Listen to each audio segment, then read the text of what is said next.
Minasan, yokuso to the Apprentice Abroad Japan channel. Instead of a larger video format, I'm going to try these smaller videos that run about 10 minutes instead of 15 to 20. Let's see how that goes. These next few videos will be me interviewing some people from the Metal Museum that helped me hold a class for Taro when he came here to teach people the basics of Japanese smithing. Same questions as before. Let's start from the beginning. What do you think of Taro taking me as an I apprentice? think it's cool. I think it's great. I think that you going there was already crazy. Like you've already been there and then you came back. And then I don't know if he offered to take you as an apprentice or if you were just like, hey, let me do this. But I think it's amazing that he's having you back because you're going to learn so many different things and you're going to be able to really immerse yourself in it, I guess, with less of a, well, I have to go soon. You can just be there, concentrate on what you're doing, and learn something that has a different history than what you've already learned. Like, we all know, like, the basics of, like, traditional blacksmithing, the history of that, but you're learning the more niche Japanese, which is, like, super, super deep and rich, and I'm excited for you especially learn with Taro because he's so fun and seems to be like not only really good at it, but like really, really into it.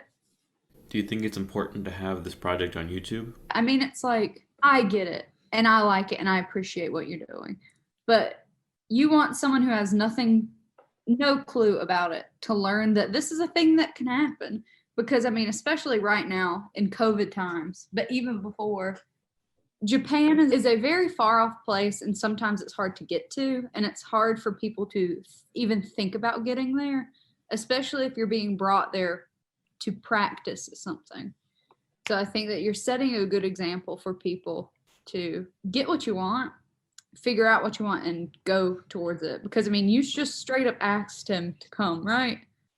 Like you were just like, let me come live there and work with you, and he was like, all right, which is crazy, but it doesn't happen that often, but it doesn't mean it just can't happen. So you're inspiring people to ask if they can do stuff like this.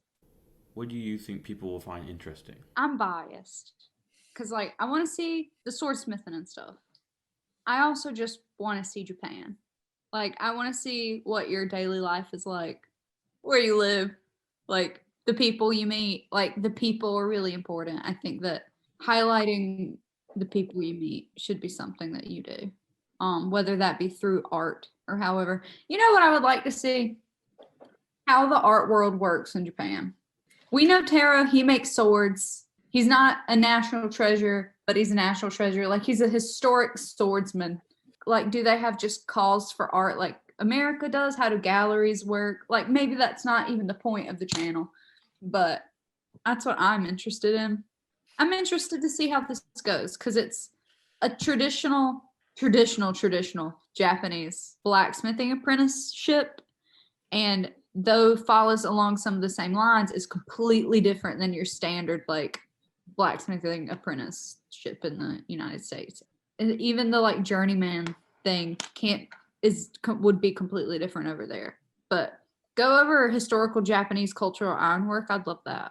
Like you could find people that refurbish antique Japanese ironwork, be super into it. I would like to see more than just swords. Like I love swords, love kitchen knives, but would also love to see other things. What would you personally like to see from the channel? Yeah, I just want to see what creative people are doing in Japan, mainly creative young people. And not just creative young people who are interested in the traditional crafts, but creative young people who are interested in like contemporary sculpture. Because I know they exist. They got to be somewhere, and I want to know where they're showing their work. When we look at art in Japan, normally we are looking at extremely traditional crafts that are passed down through lineages of families and people who want to do those come in and learn and everything. But you could also highlight more traditional crafts as well. What struggles do you think I'll encounter on my journey? Getting Japanese people to be in your videos are going to be hard. Language barriers. And I mean, I know how rigorous video editing is. So I don't know if it's going to be like your second job. If you enjoyed the video, please leave a like below. Thanks for watching. Kyosuke.